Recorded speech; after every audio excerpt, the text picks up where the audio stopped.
After Russia invaded Ukraine, memes and artworks of a tractor towing away an enemy tank became a symbol of Ukraine's resistance. But behind these images is another, more alarming story: the disruption of Ukrainian agriculture.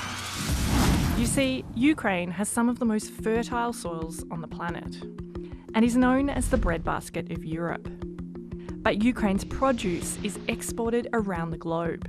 Along with Russia, Ukraine produces huge amounts of the world's wheat, maize, barley and sunflower oil. According to the World Food Programme, the two countries supply 30% of wheat and 20% of maize to global markets. The disruption caused by the war has rippled across the world in the form of a global food crisis. Since the war began, global food prices have skyrocketed. When prices spike, more people around the world are pushed further into hunger and poverty. The UN's Food and Agriculture Organization has what's called a food price index, which tracks monthly international price changes on a basket of staple foods. These are cereals, vegetable oils, dairy, meat and sugar.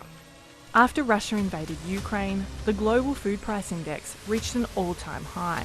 And 2022 is forecast to be one of the most food insecure years on record. Conflict, climate change and the pandemic have combined to create a potential catastrophe. So it's a perfect humanitarian storm, and I would say that since Second World War, we haven't seen a humanitarian situation as severe as the current one. So is the world about to run out of food? What does a food crisis even mean? Put simply, a food crisis is when people can't access enough food or foods which are sufficient to avoid malnourishment. When millions of people around the world start experiencing a lack of food at the same time, then it becomes a global food crisis. This has happened before. In 2008, soaring global food prices were mostly driven by rising oil and fertiliser costs, a huge demand for corn-based biofuels, high shipping costs, financial market speculation, low grain reserves, and severe weather disruptions to production.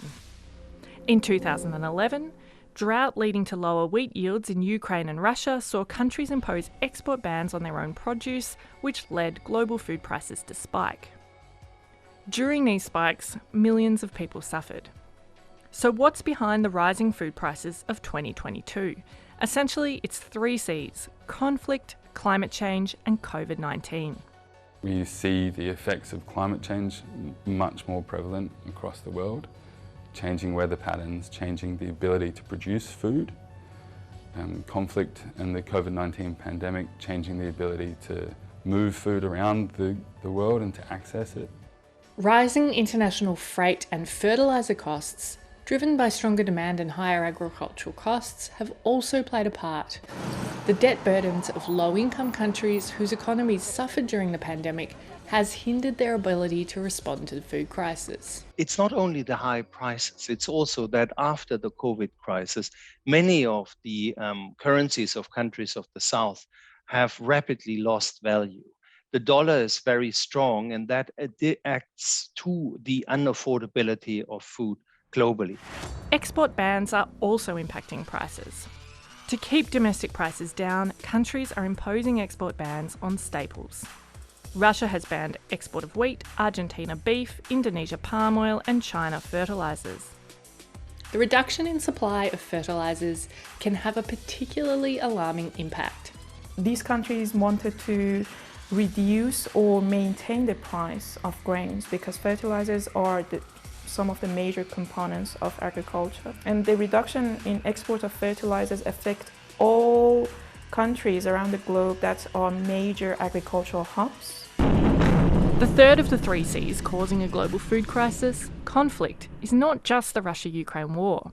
There are a number of conflicts happening in 2022, and conflict continues to be the main driver of hunger. The World Food Programme says 44 million people in 38 countries are on the very edge of famine.